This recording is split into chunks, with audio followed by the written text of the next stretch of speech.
Hey, she's just like me, fur. Murder Drones is quickly becoming one of my favorite news shows. It has great voice acting, a killer soundtrack, an intriguing, mysterious plot, and some really passionate fan art. But what makes Murder Drones really work for me is just how good the writing is. Of course, on the surface, what first attracts me and many others to this series is the well-written Gen Z meta-humor, poking fun at some of the most topical issues of our time. Evil megacorporations, the threat of artificial intelligence, mental health and repressed trauma, the inevitable nuclear apocalypse caused by humanity's arrogance, and puppies. There's also a great blend of this humor with a conglomeration of disparate genres. I never thought that comedy, horror, sci-fi, and mystery could be combined so well. But Murder Drones does this with near perfection. And the glue that holds all of this together is the character writing. Something that I noticed that this show does really well is use repeated lines of dialogue in different situations to show character development. What the characters mean when they say these repeated lines and the changes in reaction to those lines by the other characters is a really effective way of showing progression in these character relationships.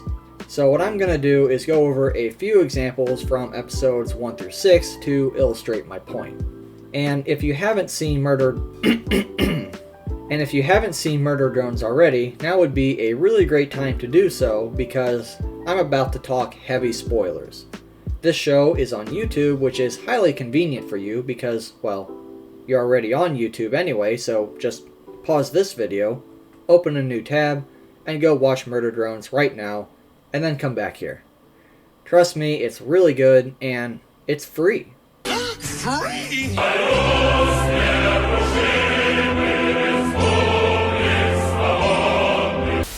So starting off in episode 1, there's a scene where Uzi has accidentally let in a disassembly drone. It's murdering people, it's destroying the precious stores. Things are kinda suck. And when Uzi's dad sees the carnage, Uzi pleads with him to let her redeem herself. I messed up in the same way I'm about to fix it! Move, Dad! She admits that she messed up and is asking for the chance to set things right. Unfortunately, her dad does not give her that chance because he's a little bitch. A little while later, when the murder drone that she let in, the series' best boy N, shows remorse for his actions and apologizes for messing things up, Uzi begrudgingly asks him, I screwed up. In the same way you're about to fix it? Here we see Uzi extending the first olive branch of this relationship by offering N the chance at redemption that she was just denied, using the exact same line of dialogue. It's a first step towards trust in what is to become an absolutely adorable friendship. Aw, isn't that cute? Later, at the beginning of episode 2, N asks Uzi if she's doing good, and Uzi gives her typical self-aware edgelord teen response. You good, Uzi? I'm good. Better than good. I am God! He then asks her again 2 more times, and each time she gets progressively more annoyed. You good? I'm good. Stop asking! You good? Stop asking! Obviously, it seems that Uzi is just getting tired of N being hyper-concerned for her well-being when she is obviously fine. What this repeated line of dialogue from N and Uzi's response is telling us is that N is a caring individual, and that Uzi is not used to someone having this much concern for her, so she instinctively shuns it and pushes it away. However, the next time that N asks Uzi if she's good, the situation is a little different. Uzi, you good? No! Pranked, idiot. Even though this ended up being a fake N asking the question, Uzi's response was anything but fake. Rather than say, yes, I'm good, like before, this time she admits, no, I'm not good. Casting aside the facade that none of this has been bothering her, and finally admitting that she does need help, that she can't do this on her own. It shows that she is not only beginning to be more comfortable with opening up to N, but it also casts some doubt about how genuine her past answers were. I am God! Yeah, she probably was not as good those other times as she wanted us to think. Another great piece of repeated dialogue in this scene, well, it's not repeated exactly word for word, but it has the same gist, is when the fake N tells Uzi to shoot or hand over the gun to him if she can't, Uzi, shoot! Or give it to me! which mirrors the part in episode 1 when Uzi tells her dad to do the same thing. Dad, point and shoot! Trust me! The fact that Uzi couldn't pull the trigger in this situation, just like her dad couldn't earlier, along with her admittance that she is not doing good, shows just how traumatizing the situation is for her.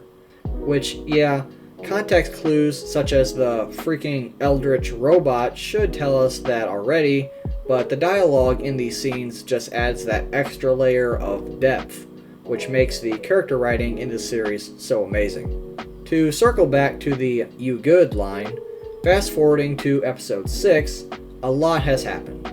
The humans have returned to Copper 9, Uzi has hit some pretty intense robot puberty, and the horrors of the Absolute Solver are slowly being revealed. It's at this point that the question "you good" is repeated again, but this time it is Uzi who is asking the question. Uzi, the angsty, insecure, antisocial edgelord. Her entire character philosophy is not to open up or be vulnerable with others, but here, she is beginning to genuinely feel concern for a close friend, which is something that she hasn't had before. Now, it's not just N being the emotional support drone for Uzi, but the other way around, with someone offering emotional support for N, which is something that he hasn't had before either.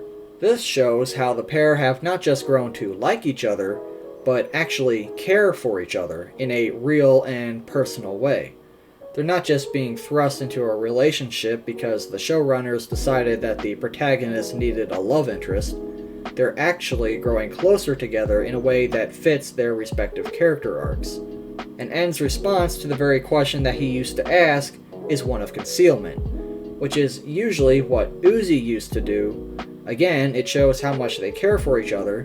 He's not good, but he knows that if he says the reasons why, well, that would definitely be pretty upsetting for Uzi, knowing that the thing inside of her is responsible for the potential destruction of the galaxy. So by being concealing, he's actually trying to protect her well-being, albeit in an imperfect way. This is still in line with the caring nature of his character, but it's not the happy-go-lucky N that we're used to. It's more of a mature and developed N. As our heroes slowly learn more about the terrible things that are happening, the innocence of the earlier episodes fade away, and with the encroaching darkness, friendships will have to be tested, sacrifices made, and disturbing revelations uncovered. It is in no small part thanks to the superb writing of this show that I am so excited to see where this story takes us with each new episode. As I've outlined in this video, not only is the show super fun because of how well it balances quirky humor with darker topics, something that is usually pretty hard to do, but the way that this series presents repeated dialogue as a means to show character development is just brilliant. And it's why I give Murder Drones a strong recommendation. Well, that's all for today. If you like what you saw here, don't forget to hit like and subscribe. Or don't. That's fine too. It's not like it helps my self-esteem or anything. Oh, I wasn't supposed to say that part out loud. Hey, what are you still doing here? Video's over. Get out.